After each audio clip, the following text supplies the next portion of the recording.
Canadian leader in 19 years. Trudeau, whose father was also prime minister, has become well known around the world since he was elected in October. The public has a final chance today to say goodbye in person to Nancy Reagan. The former First Lady is lying in repose at the Ronald Reagan Presidential Library. House Speaker Paul Ryan paid his respects yesterday. Ben Tracy is at the library in Simi Valley, California, where the crowd is expected to be very large today.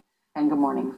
Good morning. You are so right there. Expecting more than 10,000 people to file through here by the end of the day to pay their respects to Mrs. Reagan. Each one of those people will get one of these cards, and it says, "With gratitude for your expression of sympathy and honoring the life of Nancy Davis Reagan." The Reagan Library wanted to have these 2 days of public mourning because the funeral on Friday will be private. They shuffle quietly past the rose-covered casket, paying their respects to a First Lady who left the White House more than 25 years ago, but remained in the hearts of countless Americans. Just the classy way she handled everything when the president was shot. He was amazing and she was amazing. I just had to come show my respect to such an elegant former First Lady. The former First Lady's final motorcade Wednesday fittingly traveled down the Ronald Reagan Freeway in Simi Valley. Firefighters saluted as the hearse drove by.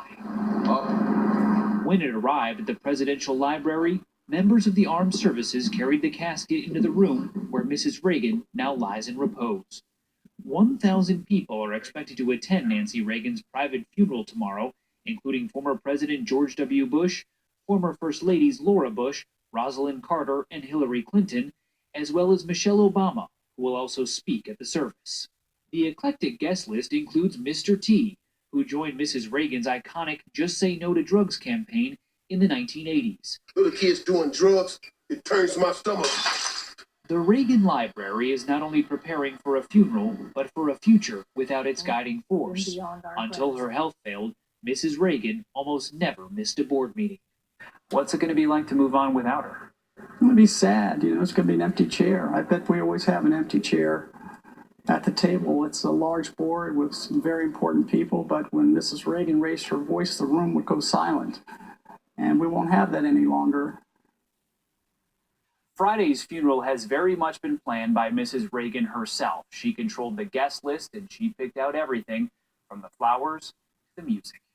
Well, thank you very much, Ben. It's a beautiful thing to see the outpouring for her. And I heard that one of the things she requested was that the caskets are so close to each other that they could almost touch each other even in the afterlife. I think it's a very sweet thing. Very sweet. People really loved her. Nice to see the outpouring. It is. Ben, we thank you again. Robots could soon deliver packages to our homes ahead. We're going to follow the new self-driving machines on their mission to transform the delivery business. But first, it is 7:19.